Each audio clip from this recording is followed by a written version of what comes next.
खुशियों में कर लिया था, बादलों ने सुई सूरज को कैद कर लिया था।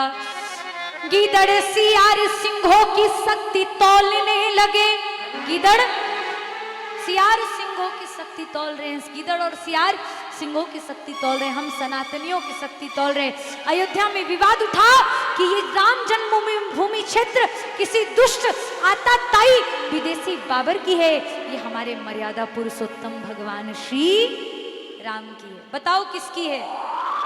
राम की है या विदेशी बाबर की? यही तो बात हुआ था ना, और कोई बहुत बड़ा बात नहीं था।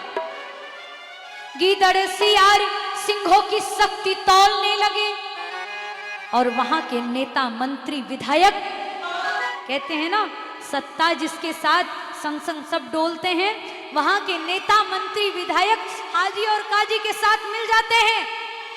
हिंदू होते हुए भी वह टोपी लगा लेते हैं और गजनी की नीति को अयोध्या में हावी कर देते हैं। उस अवध धाम में उस रात्रि के बेले में गजनी की नीतियां प्रभावी लगने लगी, बाबरी प्रवृत्तियां भी हावी लगने लगी और हाजी और काजी फरमान लेके आ गए। कुछ कुछ नेताओं को आपने देखा होगा, क्या जाते हैं और जाके टोपी पहन लेते हैं। अरे इतने बड़े गद्दार तो आपको नहीं बनना चाहिए, स्वयं हिंदू हैं। और हाँ, शास्त्र, मैंने कल कहा ना कि शास्त्र में उन्हें गलेच मलेच कहा गया और उनके यहाँ जलपान करना, राधे राधे हैं, थूक थूक के पिला देंगे, तो फिर आप कैसे सत्ता को संभालिएगा? हाजी और काजी फरमान लेके आ गए। हाजी और काजियों के द्वारा अयोध्या में एक फरमान जारी हुआ। ये कटु सत्य है, जिसे बुरा लगे बुरा लगे। मैं डरती नहीं हूं किसी से, मेरा काम केवल कथा सुनाना नहीं है। अगर कथा सुनाना रहता तो मैं कथा बड़बड़ा के चल जाती। मेरा काम है हिंदू धर्म को जागृत करना, इस समाज के लोगों को जगाना कि देखो आज इस समाज में कथा की आवश्यकता इसलिए है, किस प्रकार से मेरे राम भक्त मारे गए प्रभु राम के लिए।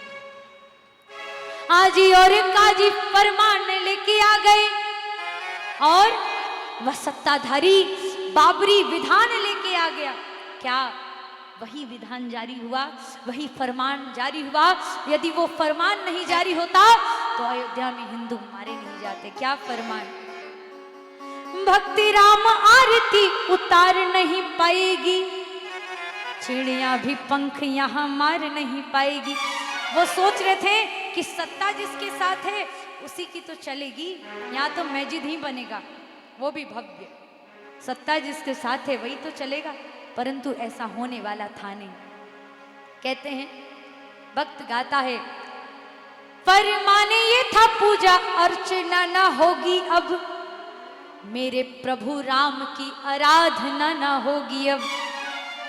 अब बताओ, यही फरमान आदेश जारी करवा दिया कि जो शास्त्र कह रहा है 6000 वर्षों पूर्व, ये जो ग्रंथ कह रहे हैं कि अयोध्या राम की भूमि है, ये राम की नहीं दुष्ट आताताई बाबर की है, यहाँ अब भगवान की पूजा नहीं होगी। बताओ ये बात क्या स्वीकारनीय है हिंदुओं के लिए? है स्वीकारनीय है? डूब के मरने वाली बात। उसी समय संयम का सागर सभी का डोलने लगा। जैसे ही यह घोषणा हुआ कि राम जन्मभूमि तीर्थ क्षेत्र प्रभु श्री राम का नहीं किसी दुष्ट बाबर का है, वहां राम की पूजा आज से बंद करा दी जाएगी। और यह तो पूर्वजों से उन्हीं संप्रदाय के लोगों का है। उसी क्षण भारत देश के हर एक युवा नौजवानों का खून खौलने लग गया। हर एक प्रांत से, हर एक घर से लोग अयोध्या की ओर प्रस्थान करने लग गए। क्यों? कि हम जाएंगे। झांझ हाथ में, झांझ मदिरा। हमारे पूर्वज क्या करते थे? रात्रि में, शाम में बैठकर हरि नाम लेते थे, करते थे ना। शाम में मंदिर में बैठ के झांझ मदिरा लेके अयोध्या की ओर भारत देश के हर एक घर से, हर एक प्रांत से आपके पूर्वज भी आपके घर से गए होंगे अयोध्या में उस आंदोलन में। कोई हिंदू ऐसा नहीं है जो बचा नहीं। हर एक घर से हर एक हिंदू गया, लेकिन वहां आदेश जारी करवा दिया गया कि कोई भी हिंदू इस राम जन्मभूमि तीर्थ क्षेत्र को राम जन्मभूमि बताने के लिए आ जाए तो उसके ऊपर उसके आवाज को दबाने के लिए आतताई गोलियां बरसा दो, उसे मृत्यु के घाट उतार दो, सरयू में उसका खून बहा दो। और वही हुआ। सत्ताधारियों के घर पर खूब मौज थी। ना मैं इस पक्ष का बात करती हूं ना उस पक्ष का बात। सत्ताधारी तो आनंद ले रहे थे, परंतु भारत देश से जो आनंद आंदोलन करने के लिए जो मेरे हिंदू भाई निकले, उनके लिए क्या व्यवस्था।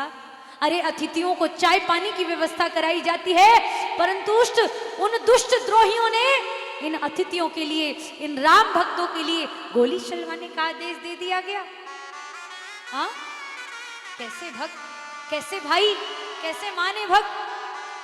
कहते हैं सत्ताधारियों के घर पर खूब मौज थी, पर मेरे कार्य सेवकों के आगे खड़ी फौज थी। उधर से धाए धाए गोली बोलने लगी, इधर से राम जी की टोली चलने लगी। अब बताओ कौन जीतेगा? आप ही बताओ तेलुवासी, विजयी कौन होगा? हमारे हिंदू भाई ये गोली चलवाने वाले दुष्ट बाबर के औलाद, बताओ विजयी किसका होगा? हिंदुओं का, सनातनियों का? देखो, बैर ना मस्जिद से थी, न बैर इस्लाम से, न मस्जिद से बैर, न इस्लाम से, परंतु उन्होंने गलत यहां किया कि हमारे प्रभु श्री राम को हटाने का प्रयास किया। मस्जिद से बैर ना बैर इस्लाम से। मुझे कोई किसी के मस्जिद और किसी के धर्म संप्रदाय से कोई बैर है ही नहीं, किंतु तुलना न होगी बाबरी की राम से। किंतु मेरे प्रभु श्री राम की तुलना उस दुष्ट आताताई बाबर से हो ही नहीं सकती। हो सकती है क्या? राम की तुलना हो पाएगी? नहीं हो पाएगी। किंतु तुलना न होगी, किंतु तुलना नहीं हो सकती उसकी उससे, मेरे प्रभु श्री राम की। तो अब क्या होता है? भगवे की भव्यता सजती चली गई। देखो, भगवाधारी तो निकल गए, जो निकल गए वो निकल गए। आज लोग बंदूक देख के भी डर जाएं, और उन कार सेवकों के ऊपर तो गोलियां बरसा दी जा रही थी। तो बताओ, क्या वो डर के भाग जाएंगे या प्रभु श्री राम के लिए डटे रहेंगे, अड़े रहेंगे, अवध में खड़े रहेंगे? हाँ, भाग जाएंगे क्या? हैं? वो भागने वाले नहीं थे, हम तो भाई कहते हैं, परंतु वो स्वामी विवेकानंद के अनुयायी थे। स्वामी विवेकानंद को किसी अनुमोदन की आवश्यकता नहीं है। स्वामी विवेकानंद कहते हैं, गर्व से कहो मैं हिंदू हूं, कोई जाति नहीं, केवल हिंदू। वो कार्य सेवक कोई बंदूक देखकर भी डर जाए तो उतना बड़ा कार्य सेवक क्या खुद से कर पाएंगे? हाँ, संतों को तो लगता है कि उन कार्य सेवकों के अंदर मेरे वीर बजरंगबली ही उनके हृदय में विराजमान हो गए। जिस प्रकार श्री हनुमान जी ने सीना चीर के दिखा दिया कि हे प्रभु देखिए, मेरे सीने में तो आप, सिया और लखन जी हैं, राम दरबार सजा दिया। ठीक उसी प्रकार कार्य सेवकों ने क्या किया? डरे नहीं, डटे रहे। और क्या किया पता है? एक बार जय जय श्री राम को उद्घोष करिए, दोनों हाथ ऊपर उठाओ, उठाओ। आताताइयों के वक्ष फाड़ते चले गए, जय जय श्री राम बहारते चले गए। जिस प्रकार हनुमान जी ने सीना चीर दिखाया कि प्रभु देखिए हमारे सीने में आप और जानकी जी बसते, ठीक उसी प्रकार कार्य सेवकों ने भी भगवे की भव्यता को दिखाई। और दो भाई कोठारी बंधु भाई भगवे की भव्यता दिखाते हुए कुंभज पे चढ़े और भगवा ध्वज लहरा दिया। वो स्वयं साक्षात श्री हनुमान जी थे। इतनी बड़ी संग्राम ऐसा कि शैल ललाट विराट से थके नहीं, वो सत्य में सनातनी थे, जो प्रभु श्री राम के लिए थकते नहीं। आज हम यज्ञ करते हैं, अनुष्ठान करते हैं, सबका सम्मान करते हैं, परंतु कथा के लिए हमारा ध्यान ही नहीं है। व्यवस्थापक इधर घूम रहे हैं, उधर घूम रहे हैं। आमंत्रण करते हैं श्रोताओं को, आइए कथा श्रवण करिए, आइए कथा श्रवण करिए। मैं आपकी बात नहीं कर रही, मैं तेलोवासी की बात नहीं कर रही, मैं तेलो कमेटी की बात नहीं कर रही, परंतु